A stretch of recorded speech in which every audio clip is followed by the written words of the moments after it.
I should like to draw your attention to certain matters which will throw light on Luther's place in history. From the outset, I must make it clear that today's considerations of Luther will be from the point of view of spiritual science rather than that of religion. What strikes one immediately when considering Luther in the light of spiritual science is the enormous importance the epoch itself had for his prominence and whole activity. The significance of the epoch is much greater in Luther's case than in the case of most other personalities in history. When we study Luther, it is very important to be conscious of the epoch in which he appeared, that is, the 16th century, which, according to the spiritual scientific view of history, is very early in the 5th post-Atlantean cultural epoch. This epoch, as we know, began in the 15th century, and the preceding Greco-Latin epoch began some 8 centuries before the mystery of Golgotha. Thus Luther appeared in history soon after the thoughts and feelings characteristic of the Greco-Latin epoch were fading in civilized humanity. To the unprejudiced observer, Luther appears at first sight to have a dual personality, but one comes, as we shall see, to recognize that the two aspects meet in a higher unity. It must be realized that there is much more to the history between the 14th and 16th centuries than modern historians are inclined to admit. Great transformation took place, particularly in the human soul. This is something taken far too little into account. The people of the 13th and 14th centuries still had a direct relationship with the spiritual world through the very constitution and disposition of their soul. This is now forgotten, but cannot be emphasized enough. When, at that time, man turned his gaze to external nature, to the sky, to cloud formations, and so on, he would, generally speaking, still perceive elemental spirituality. It was also possible for him to commune with the dead, with whom he had karmic links, to a far greater extent than is believed today.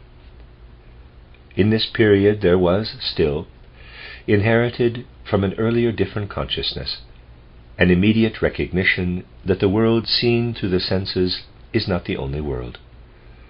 The transition in consciousness to later times was far more abrupt than imagined. Natural science, in itself fully justified, was then in its dawn. It drew a veil, as it were, over the spiritual world behind the physical world. I can well imagine that a modern student of history, who is in the habit of accepting what is taught as absolute truth, will not believe such abrupt transition possible. He would find it neither historical nor substantiated by records. However, spiritual science reveals that at this time the human soul came completely within the confines of the physical world by virtue of changes in man's inner being. We saw last time that woven into Luther's soul was the after effect of what he had absorbed in a former incarnation in the pre-Christian mysteries that prepared the way for Christianity. Nevertheless, he was in the fullest sense a true man of his time, inasmuch as in this, the 5th post-Atlantean cultural epoch, man's former connection with the spiritual world has grown dim. This is so even when the experiences had been as vivid as those of former initiates in the mysteries. It must not be supposed, however, that what has become dim, and therefore fails to become conscious knowledge, is not present and active. It has its effect when, as in Luther's case, the person concerned, through his inner karma, is sensitive and receptive to what wells up from the depths of his being, without reaching full consciousness. It is not difficult to recognize in Luther the effects of what I have indicated. They reveal themselves in the agonizing torments he went through. These inner torments, while being expressions of his own soul, assumed in his words and ideas the character of his time. They were in fact caused essentially by a kind of realization that man in the fifth post-Atlantean epoch, the epoch of materialism, would be deprived of contact with the spiritual world. All the deprivation a materialistic age would inflict upon the deeper strata of the human soul weighed heavily upon Luther. Today, one has to use different words from those he employed to describe what he felt so strongly. It is therefore not Luther's own words that I use in characterizing his inner experiences. But what he felt may be expressed in these words. What is to become of man when his vision is cut off from the spiritual world, as he is bound to forget what he formerly received from that world? If you imagine this feeling intensified to its limit, you have the keynote of Luther's inner suffering. But why was it Luther who in particular felt this so intensely? The reason is to be found in what I mentioned as the duality of his nature. Luther was, on the one hand, very much a man of the fifth post-Atlantean cultural epoch, but because he was also inwardly very much a man of the fourth post-Atlantean cultural epoch, he felt with great intensity the deprivation which the people of the fifth epoch were already experiencing in his time, albeit not consciously. The duality in his nature was caused by the fact that while being in complete accord with his own time, the fifth epoch, the teachings in the pre-Christian mysteries had taken such deep roots in his soul that he inwardly felt as a man of the fourth epoch. He felt as related to the fourth epoch as an ancient Greek or Roman had felt. Odd as it may seem, this had the effect that he could not understand the Copernican system of astronomy, that is, a system based purely on physical calculations. This system, however, is in complete harmony with the outlook of the fifth cultural epoch, but would have seemed meaningless in the fourth. This fact will seem strange to modern man, whose view is that the apex of knowledge has been reached, and that the Copernican system cannot be superseded. This is a short-sighted view, as I have often pointed out. Just as today the Ptolemaic system is put to scorn, so will the Copernican be looked down upon in the future, when it is replaced by another. However, in the fifth cultural epoch, the very soul constitution of man enables him to have ready understanding for a system of movement of the heavenly bodies based entirely upon physical calculations. Luther had no such understanding. To him the Copernican view seemed so much folly. He was little interested in the materialistic, purely spatial conceptions of the phenomena of the universe, which occupied the human mind at the dawn of the fifth cultural epoch. Whereas the way man felt and experienced his place within that universe interested him greatly. However, the relation to the world, which man perforce had to have in the fifth cultural epoch, was experienced by Luther with all the inner soul impulses of a man of the fourth, the Greco-Latin epoch. Thus we see Luther, on the one hand, looking back at the way man was related to the spirituality of the cosmos in the fourth cultural epoch, and on the other, we see him looking ahead, being aware of the kind of experiences, feelings, and conceptions to which man would be exposed by virtue of a relation to the cosmos which separates him from its spiritual reality. Thus Luther felt and experienced the fifth cultural epoch as a soul belonging to the fourth cultural epoch. The experiences man had to undergo in the fifth cultural epoch weighed heavily on his soul. In order to have a clearer picture, let us for a moment compare a modern man of average education with a man of the comparatively ancient time of the fourth epoch. The former's thoughts and feelings, his whole relation to the world, is determined by the natural scientific view of the world, whereas the latter's thoughts and feelings were determined by the fact that he was still aware of his connection with spiritual reality.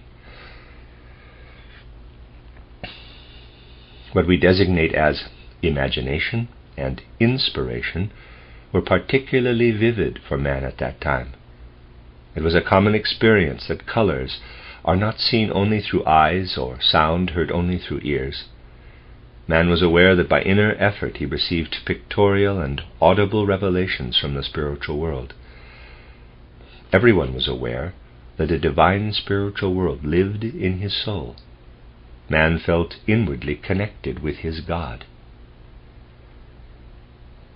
In the fifth post-Atlantean epoch, man is subjected to a test, and his communion with the spiritual world has to cease.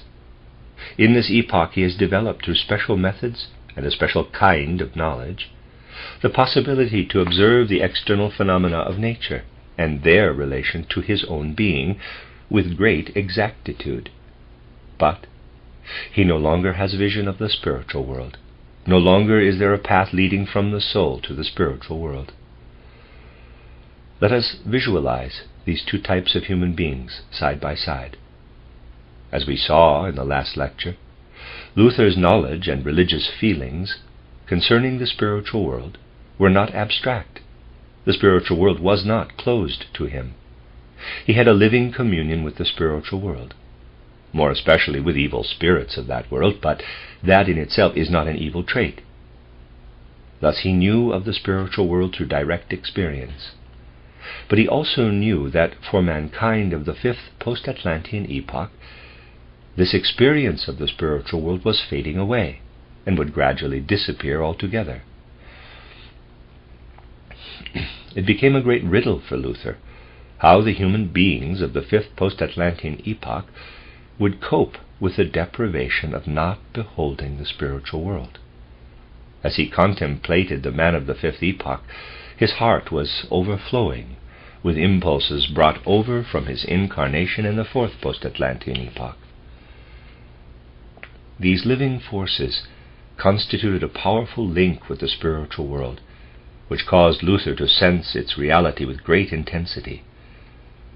It made him feel that it was essential to awaken in man a consciousness of that reality. At the same time, he was under no illusion that human beings incarnating during the coming epoch would lose all consciousness of the spiritual world. They would have nothing but their physical senses to rely on, whereas in earlier times knowledge of the divine spiritual world had been attained through direct vision and experience. All Luther could do was to tell mankind, if in the future you look toward the spiritual world, you will find nothing, for the ability to behold it will have vanished. If you, nonetheless, wish to retain awareness of its existence, then you must turn to the Bible, the most reliable record in existence, a record that still contains direct knowledge of the spiritual world, which you can otherwise no longer reach. In earlier times one would have said, besides the gospel, there is also the possibility to look directly into the spiritual world. This possibility has vanished for mankind of the fifth post-Atlantean epoch. Only the gospel remains. So you see that Luther spoke from the heart and in the spirit of the fifth post-Atlantean epoch, but as someone who also belonged to the fourth post-Atlantean epoch. By means still remaining from the fourth epoch, he wanted to draw attention to that which, because of his evolution, man in the fifth epoch could no longer reach. Luther may not have been conscious of these things exactly the way I described them. However, as things stood, it is understandable that he, at the start of an epoch in which direct insight into the spiritual world would cease, pointed to the gospel as the sole authority concerning the spiritual world. He wanted to emphasize that the gospel was a special source of strength for mankind in the coming epoch. Let us now turn our attention to something different. At the moment, I am occupied with certain aspects of Christian Rosenkreuz and the Chemical Wedding by Johann Valentin André, and this brings certain things connected with the 13th, 14th, and 15th centuries vividly before my soul. When one looks at those who during those centuries were engaged in science, one comes to realize that at that time knowledge of nature was alchemy in the best sense of the word. The natural scientist of today would have been an alchemist then. But to understand the spiritual aspect of alchemy, it must not be thought of as connected with superstition or fraud. What were the alchemists attempting? They were convinced that there are other forces at work in nature, besides those which can be discovered by external observation and experiment. They wanted to prove that while nature is indeed natural, supersensible forces are at work in her. To the alchemist, it was obvious that however firmly welded together the composition of a metal appeared to be, that composition could still be transformed into another. However, they saw the transition as the result of a spiritual process, an effect of the spirit in nature. This is something that will be known again in future epochs, but in our time it is a deeply hidden knowledge. The alchemists were able to bring about alchemical processes which, if they could be demonstrated today, would greatly amaze modern scientists. In that earlier age it was part of man's knowledge that spiritual forces are at work in nature. The alchemical processes were brought about by manipulating those forces. This knowledge inevitably had to be lost in the 5th post-Atlantean epoch. A reflection still exists in religious conceptions of the universe. In the earlier centuries, right up to the 13th and 14th, what was taught concerning the sacraments was different from what could be taught in the following centuries, though for Luther it was still vivid inner experience, even if not a fully conscious one. But the experience that spiritual forces were directly active in consecrated substance was lost to the faithful. Today, the teaching of the Catholic sacrament is something quite different than it was. For example, the doctrine concerning the sacrament at the altar, when bread and wine are to be transformed through a mysterious process into real flesh and blood.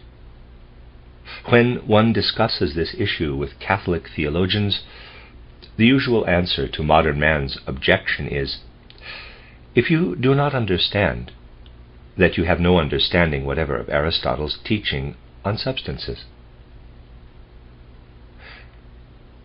I think that maybe is supposed to read, if you do not understand, then you have no understanding whatever of Aristotle's teaching on substances.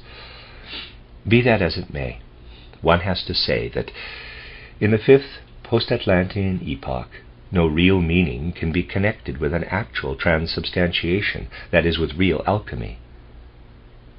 Today, this process takes place above material existence. Today, when man receives the bread and wine, these are not transmuted. The divine spiritual reality of the Christ being passes into man as he receives the bread and the wine. This metamorphosis of the concept of the sacrament is also connected with the transition in man's evolution from the 4th to the 5th post-Atlantean epoch. Luther, because of his very nature, had to speak out of the spirit of both epochs. He wanted to convey to man's soul the strength it had formerly gained from religious teaching. As the dawning natural science would never be able to acknowledge anything spiritual in matter, Luther sought to keep religious teaching aloof from the weakening effect of science. From the outset he kept spiritual issues strictly apart from physical processes. He thought of the latter, if not exactly as symbols, then at least as being merely physical. It is not so easy to understand these things today, but spiritual science must draw attention to them just the same.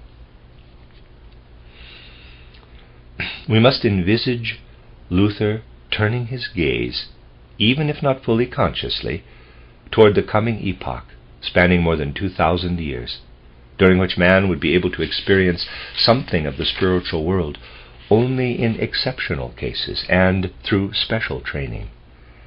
Historical personalities such as Luther must be seen in a wider perspective. Their thoughts and actions must be seen as expressing the epoch in which they live. Luther, as it were, represented the human beings of his time, human beings to whom something was lost.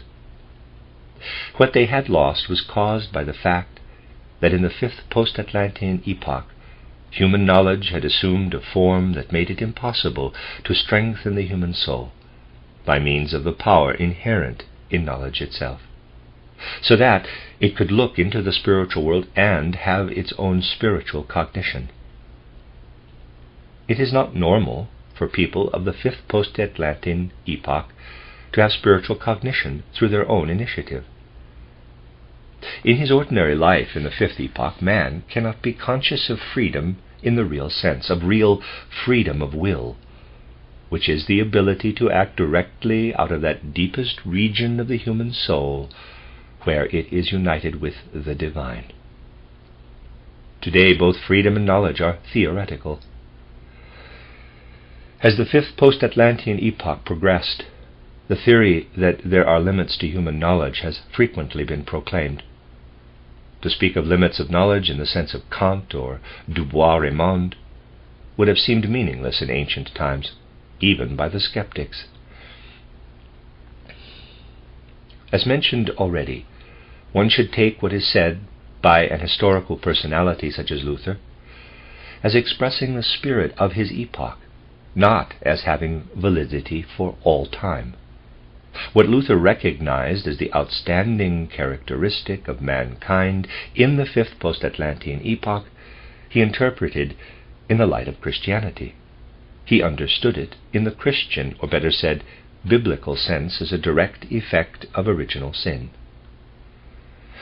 The fact that man, out of his own forces, cannot attain either freedom or knowledge of the divine in the fifth epoch, Luther saw as a direct outcome of original sin.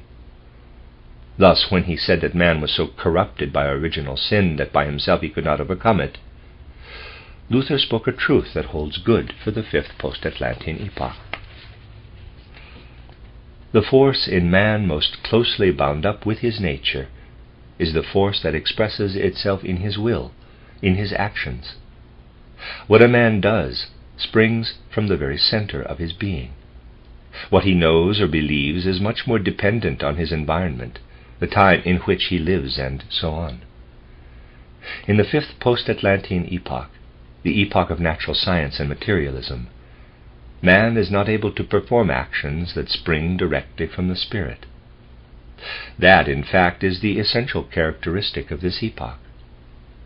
In the sixth post-Atlantean epoch it will again be different, but that man, in the fifth epoch, in his ordinary consciousness, had lost the link connecting him with the spiritual world, was also Luther's conviction. Yet Luther was also aware that it is essential for man not to be torn out of that connection altogether. He saw that as an inhabitant of the external physical world, man, through what he wills and does, has no connection with the divine. He can only attain it if he regards this connection as something separate and apart from his external physical existence. From this thought originated the doctrine of salvation purely through faith. A typical man of the fourth epoch would have regarded salvation through faith alone as nonsensical. An ancient Greek or Roman would have found it meaningless if told that what he does, what he accomplishes in the world, is not what gives him value in the eyes of the highest powers, but solely his soul's acknowledgement of the spiritual world. However, it is not meaningless to the man of the fifth epoch, for if his worth were dependent solely on what he accomplished in the physical world, he would be, in fact, just a creature of that world. He would be more and more convinced that he merely represented the highest peak of the animal kingdom. Man had, therefore, to forge a link with the spiritual world by means of something that in no way linked him with the physical world. That something is faith. What Luther thus impressed on his own in the following time could naturally not remain the only cultural influence in the fifth post-Atlantean epoch. One may ask, who at the present time is a Lutheran? The answer is that inasmuch as he is a man of the fifth post-Atlantean epoch, everyone is a Lutheran. Those with a sense for the subtle conceptual differences in worldviews will notice the enormous discrepancy between the views of a Catholic theologian in the 13th or 14th centuries and those of his counterparts today. The reason is that the Catholic theologian of today is in reality a Lutheran. His outlook and impulses are those of a Lutheran. These are matters that go unnoticed because there is so little feeling for the inner truth of things. The attention is focused only on the external label applied to a person. It is, after all, merely an external matter that someone, because of family or some other connection, is entered in the church register as Catholic or Protestant. What characterizes him inwardly is something quite different. The man of today is truly of his time, who is stirred and influenced by what takes place, is inwardly a Lutheran. Like Luther, he articulates the essence of the fifth epoch. Luther was especially suited to do so because of the characteristic duality of his nature. This made him question the fate of future mankind, but it also stirred in him an overwhelming impulse to speak to the people of the fifth post-Atlantean epoch with all the vigorous forces that he wanted preserved as they were in the fourth post-Atlantean epoch. That he was able to speak in this way was due to the higher unity of his dual nature. He spoke out of the very souls of the people exposed to the conditions of the fifth post-Atlantean epoch.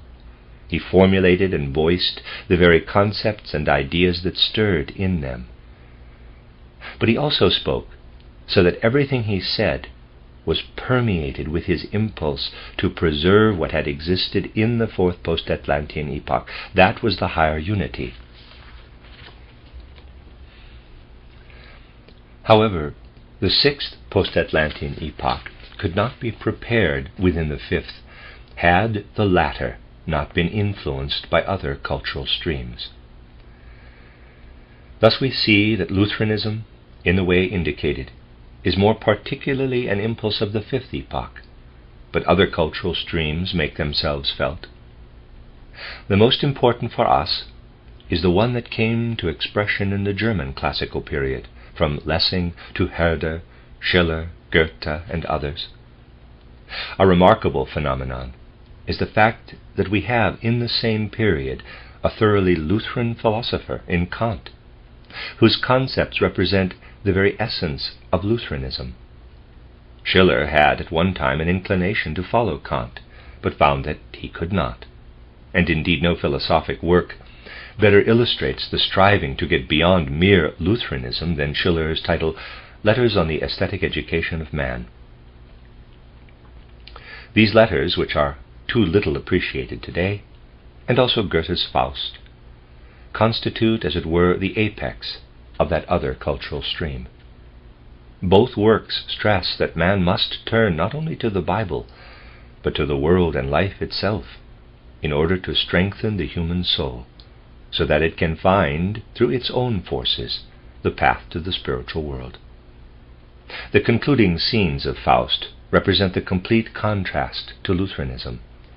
Only a contrived interpretation could possibly bring Schiller's aesthetic letters, Goethe's title, Fairy Tale of the Green Snake and the Beautiful Lily, and the last scenes of Faust in line with Lutheranism. We see in these works the human soul attaining strength through an inner opposition to the natural scientific interpretation of the world, and in this way it finds, through its own forces, the connection with the spiritual world. Ideas concerned with the legend of Dr. Faustus emerged already in the 16th century in opposition to Luther's strong proclamations. But these ideas could not yet gain ground.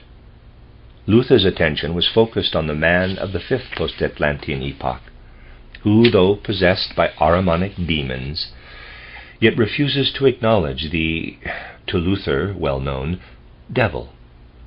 It is not really surprising that Ricarda Huch, after occupying herself so intensely with Luther, comes to place such great importance on his direct knowledge of the diabolical realm of the spiritual world. Bearing in mind the story of the expulsion from the Garden of Eden, it is indeed interesting that in our time it is a woman who has this yearning that man should again recognize the devil, who, especially when his view of life is purely naturalistic, has him by the collar. In her book about Luther, this longing comes to expression, that if only man could experience the devil, it would awaken him to a consciousness of God.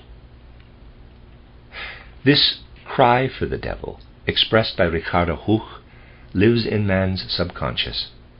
It is a cry she wants mankind to hear. To understand Ricarda Huch is easy for someone who knows that in every laboratory, in every machine, in short, in all the most important spheres of modern civilization, the actual devil is present and active. I say this in plain words, for it would be much better for people to be aware of the devil rather than, unknown to them, he should have them by the collar.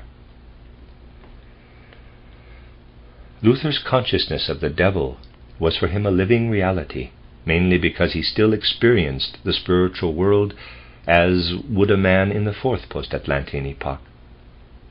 His vivid experience came to expression in his words, for he strove to make the man of the fifth epoch conscious of the devil, by whom he was possessed without knowing it. Luther could not do otherwise than call up in the man of his time an awareness of the devil, which differed from the way Faust experienced the devil. Faust deliberately sold himself in order to gain knowledge and power through the devil.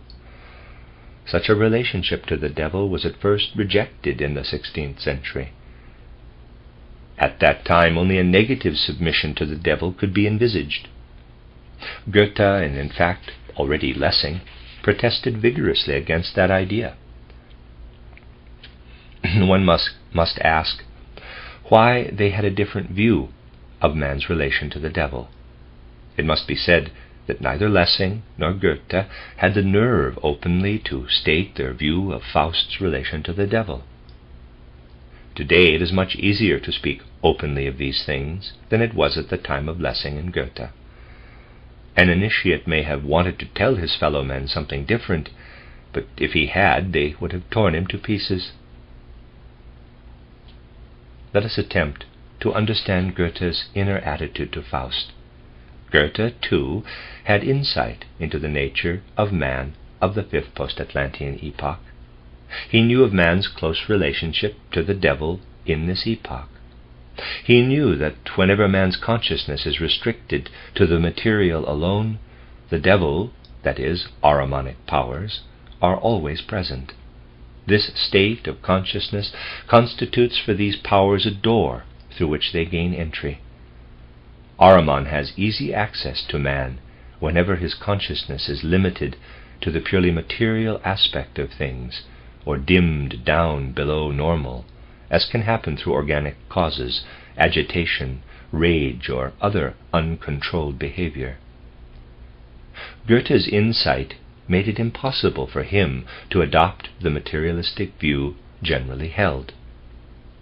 While he knew that Ahrimanic powers are universally present, he could not, in all honesty, represent them as something to be avoided or rejected. On the contrary, what he wanted Faust to attain, he had to achieve through direct contest with the devil.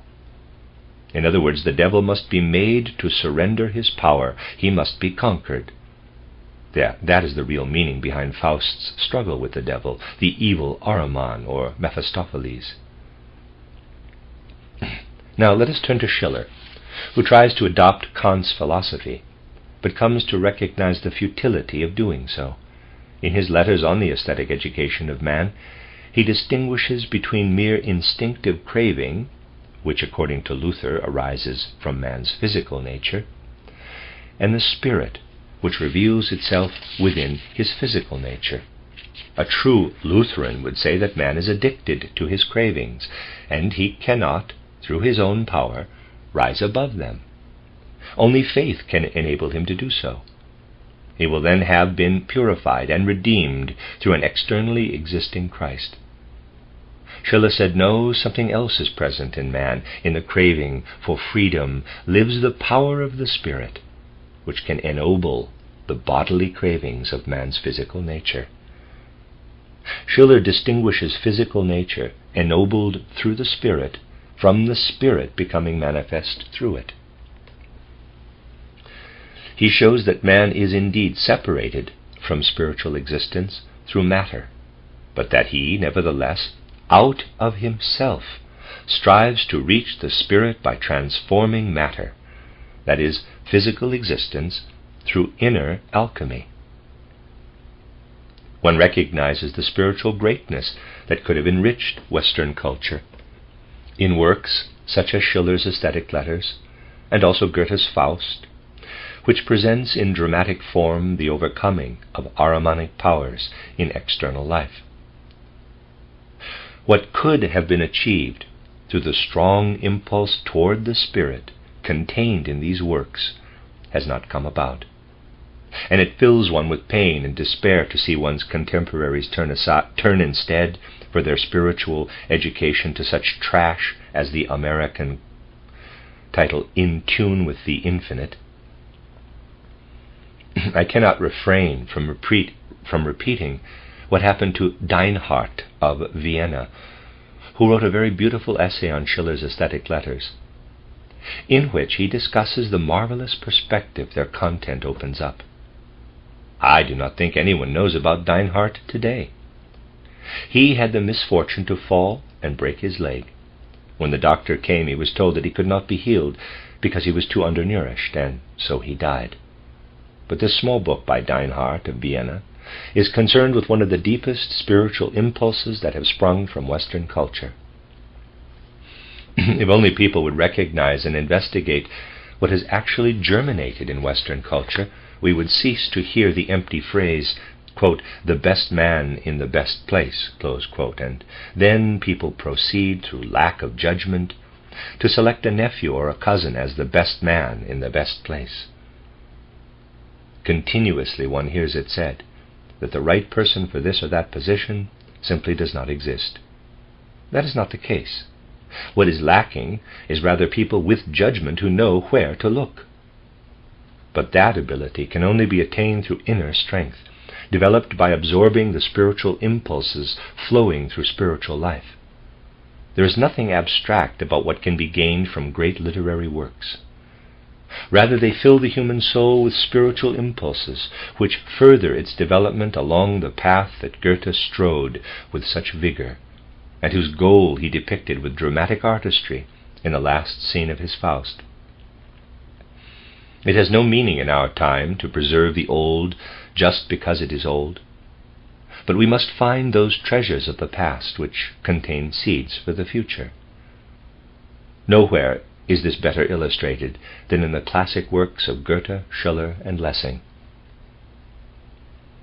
I wanted to show where Lessing, Goethe, and Schiller belong in recent cultural development, because it enables us to understand better their predecessor Luther. To understand a personality such as Luther, it is necessary to understand what stirred in the depth of his soul and caused him to speak the way he did. I believe that if, in the light of these thoughts, you approach what especially in our time comes to meet us with such force in Luther, you will discover many things about him which I cannot go into now. I am convinced that it has a special significance to immerse oneself in Luther in the present difficult time. There is perhaps no one better suited to convey the many aspects of the fifth post-Atlantean cultural epoch than Luther. He spoke so completely out of the spirit of the fifth epoch, even though his words had their origin in the fourth epoch. When faced with the way events are depicted in history, we should sense how necessary it is to rethink them. We ought to sense that the present difficult time, which has brought such misery upon humanity, is the karmic effect of distorted, superficial thinking. We should sense that the painful experiences we go through are in many respects the karma of materialism. We must have the will to rethink history. I have often pointed out that history as taught today in elementary and secondary schools, as well as in universities, perhaps particularly in the latter, is a mere fable, and is all the more pernicious for being unaware that it is but a fable that aims to present only external physical events. Should the events of the 19th century be presented just once as they truly were merely those of the 19th century, it would be an immense blessing for mankind. Referring to history, Hermann Grimm once said that he foresaw a time when those now regarded as great figures of the 19th century would no longer appear all that great, whereas quite other figures would emerge as the great ones from the grey mist of that century. Because of the way history has come to be presented in the course of time, the human soul must undergo a fundamental change in order to understand it properly. I have often said this, but it cannot be stressed enough. Man's concepts nowadays lack the vigor and power required to cope with social needs, because they are based on such superficial views. This war is in reality waged because of short-sighted, obtuse, and foggy ideas, and the men fighting it are in many respects mere puppets of those ideas. Today there is an incessant clamor for people's freedom, for international courts of arbitration, and the like, all of which remains so many empty words, because it makes no difference what is established, as long as there is no deeper understanding of the real issues. Yet all these things could be achieved if, as is so greatly to be desired, spiritual science were able to rouse people to recognize the deeper impulses beneath the surface of ordinary life. But these things people today do not want to see. It is quite immaterial what is arranged, whether in relation to war or to peace or whatever. What is needed is that our ideas, our understanding of the issues, cease to remain on the surface. One could wish that just at this time what Luther so forcefully proclaimed would be heard and understood. People would then come to recognize that in Luther spoke more than the man. In him the character of the epoch, which began in the 8th century BC and ended in the 15th century AD, united with the character of the epoch that followed, that is, our own, which will endure for 2100 years. In the true sense, an historic personality is someone in whom there speaks a being from the hierarchy of the archai, a time spirit. Through such a personality, the voice of the spirit of the time is heard. This must be recognized if one is to approach Luther with understanding.